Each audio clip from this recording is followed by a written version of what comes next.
I'm back. Well, what have we got today? Well, today we've got something that's completely alien to anything to do with guitars. It's a sort of review of how I've been treated, and actually it's going to tell you things that you don't know about Apple. Yeah, friendly Apple. Let me run you through the story as quickly as I can, and you'll learn a few things about Apple I guarantee that you didn't know. And it's shocking. Well, how did it all start? Well, it started, I went out and I bought an Apple iPhone 7 Plus, you know the one. I bought it on the high street, you know, in a regular sort of shop. I didn't go into an Apple centre because, well, frankly, Apple centres seemed to be a bit overpriced to me. But this phone, I bought it because it had still got 3 or 4 months left on its original manufacturer's warranty. So I thought, mentality, you know, any problem, I'll send it off to Apple. They'll fix the problem and everything will be good. And after that, I can pay to have it repaired anyway. Yeah, straightforward enough. I checked at the shop and they checked before I actually bought this phone, this Apple iPhone 7 Plus, that there really was warranty.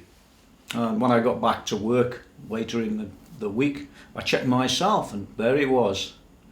You can probably, might be able to see it up there if I can still find the document, but failing that, you just got to trust me that it was under warranty. Very clearly, Apple website told me from the serial number that it was under full warranty. Remember that. Well, sure enough, about a month and a half later, yeah, the phone worked, but you couldn't hear anything coming in. They could hear you, you couldn't hear them. So there was clearly a problem that had developed. And, you know, this phone was honestly like brand new, not a mark on it. So I set the thing up on the Apple website and somebody called us and ran through the phone and diagnosed that there was a fault with it. And can't say more than that. They then sent me one of these boxes here and they collected the phone to have it repaired, which, simple enough, great. Yeah, this is what you get. You get an outer box and then you get an inner box.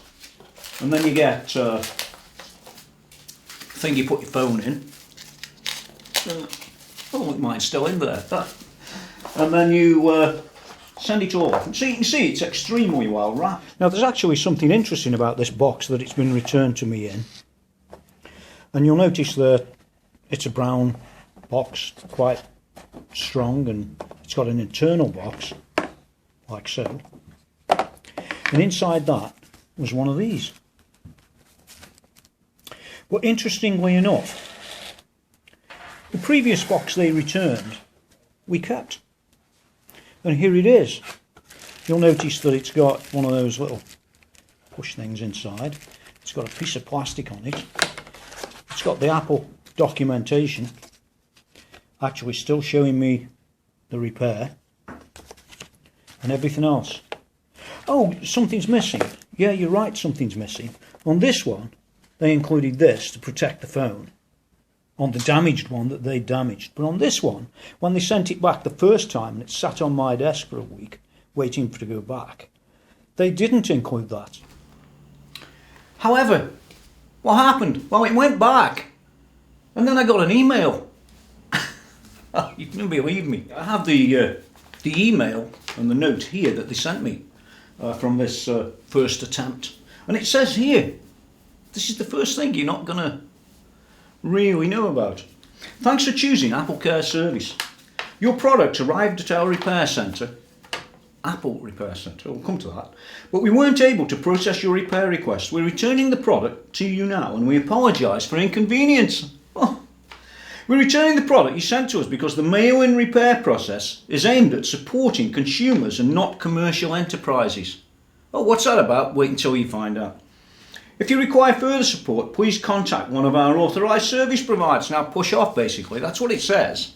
Push off. We're not repairing it. We know it's got a fault, but we're not repairing it. And remember, the Apple warranty on the website said it was under warranty. That's important. I contacted the CEO's office, and they happen to be based in Ireland. It's not the real CEO. Tim Cook never replied to my email. Why does he care? Yeah. Well, he doesn't care, does he? Otherwise he'd have replied. Instead, I called them a couple of times and I ended up with this fella on the end. Yeah, with this fella on the end of the phone, that is, who sounded rather estranged. Yeah, what's your problem type of thing, you know. And I explained to him that it had been sent away and he'd come back. Leave me with it. So I left him with it for 3 or 4 or 5 days, and then eventually I called him again. I said, what's going on? Oh, that phone you bought, it's an enterprise version. Oh, be shocked. What's an enterprise version? Remember, I bought this on the high street. It was checked for warranty. The warranty was covered. I send it to Apple and Apple say we're not repairing it. The shop didn't know it was, quote, an enterprise version. I didn't know. Seems nobody knew except Apple, and they don't tell you. So when you go out and you buy a second-hand phone, even though it might be a week old, or 9 months old, or 8 months old, you may end up with 0 warranty. And his answer to that was, we should have gone and bought it from an Apple centre. Well, listen, everybody isn't as wealthy as those guys, are they? And if you're numbskull enough to go and pay the retail price, you've got to be a bit of an idiot. But that's just my view. So I pressed him on it, and he didn't really want to expand about this enterprise version of the phone. But leave it with me, I'll get this sorted. I'll handle this personally, he said. Sure enough, a few days later, another box arrived in the post for it to be sent back to Apple. And we'll come to that. Well, what happened? Well, I got another email it took me about a week to get another email. But this email is bad. It's really bad. And this could have been you. Thanks for choosing Apple Care service. Oh, just before I read this, by the way, I have photographs of my phone in absolutely brand new condition before I sent it back. He didn't know that, but I know it, and I've got copies, and I'm going to be showing you those pictures as we go through this video. Just to make it perfectly clear, there was no problems with my phone other than the earpiece. Here we go. Our technicians carefully inspected the product you sent to us. Well, they had it back the first time, didn't they inspect it that time? They found an issue with the product that wasn't mentioned in the original repair request. We contacted you about the product's condition and you decided to cancel the repair. You're right, I did. I got an email off them telling me that the phone had been dropped, and they showed me a picture of this damaged case. I couldn't believe it. Damaged case, and that there's no warranty. And if you do want it repairing, get this, it's £299 plus VAT, which is about 350 something pounds. That's about $460 to $480. Oh, they clearly didn't want to repair it, did they? Yeah, but this here, there's no cost for this repair request. The product is sent to us for the same type of repair. We might charge a diagnostic fee of up to £75. £75 for a diagnostic fee. You know what? My phone was brand new. Here are the pictures. You can see the pictures there of all the sides, all the corners and all the rest of it. And you know what? This was for a repair that would have cost probably £20 locally. £20. But I just thought, you know, under warranty, don't want any third party intervention, as you would. Yeah. So I get the phone back with my £349 estimate. Well, it wasn't an estimate, that was the cost. But let's talk about that for a moment, and that repairer. Apple, where Apple get them repaired. Now actually, I was quite shocked. I thought my phone was going back to Apple for repair. No such luck. And there'll be no such luck in your case either. Highly, highly likely. You send your phone off, or they collect it under warranty, it's going to a third-party company.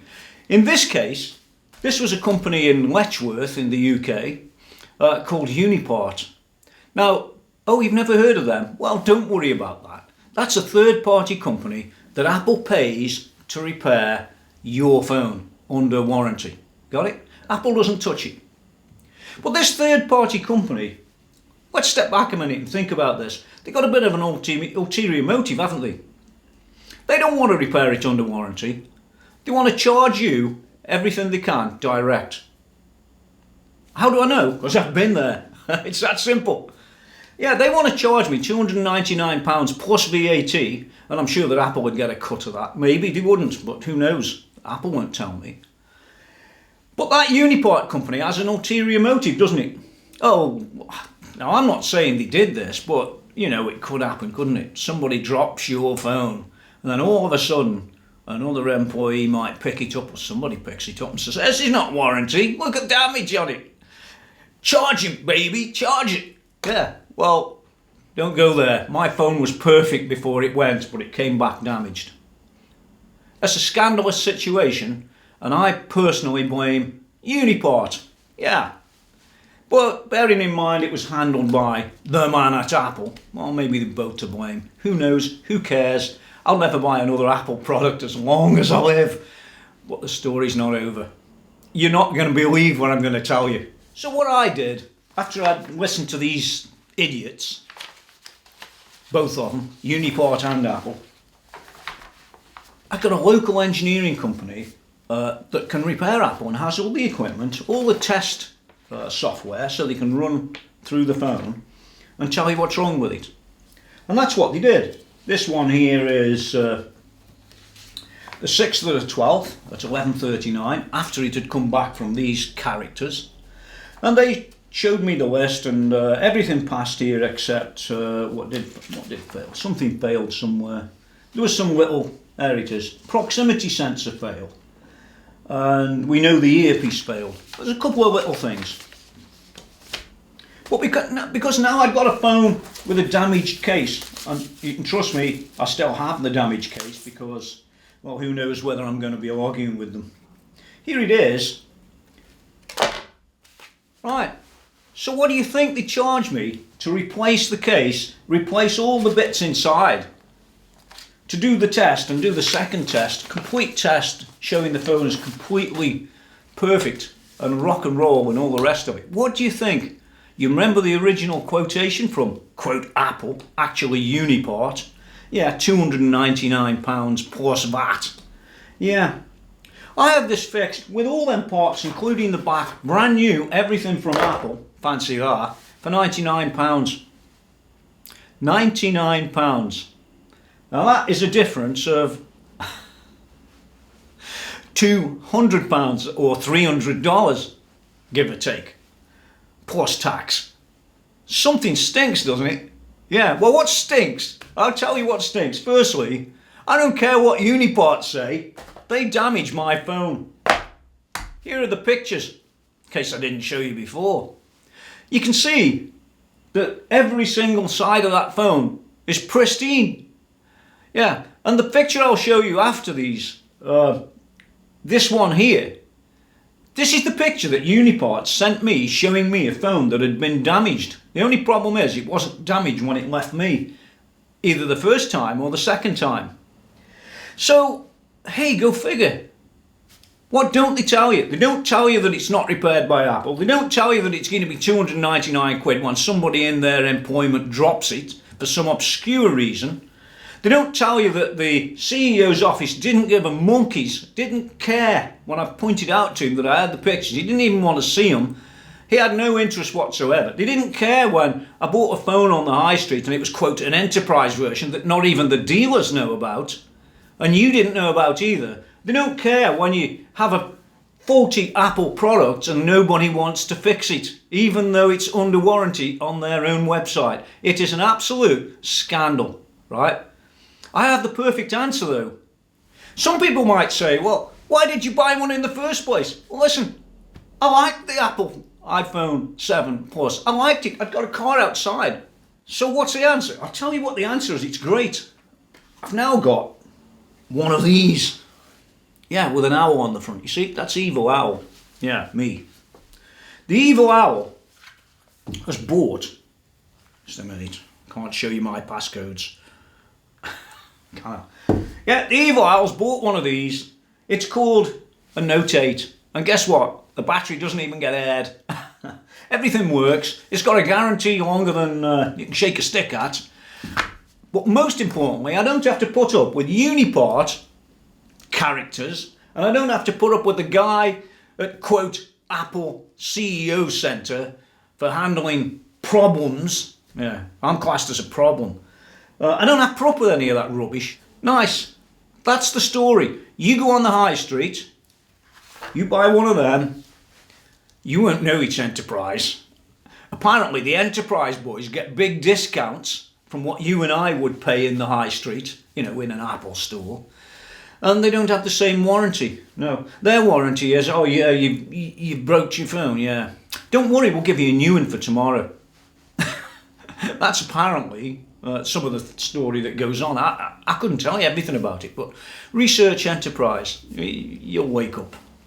The second aspect of putting up with people that damage your phone when you send it off, I think, is an absolute scandal. And, yeah, maybe that's part of how they make all that money. I can't make my mind up about it, but no doubt you will. You draw your own conclusions.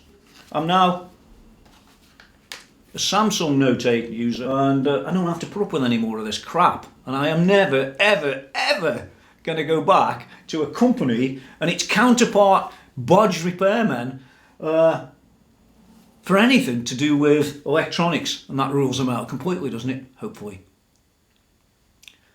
So there's the story. Until next time, you wanted to learn about it, you got to hear about it firsthand. And don't forget to look at the documents that I post up here. They're all so interesting. Bye bye.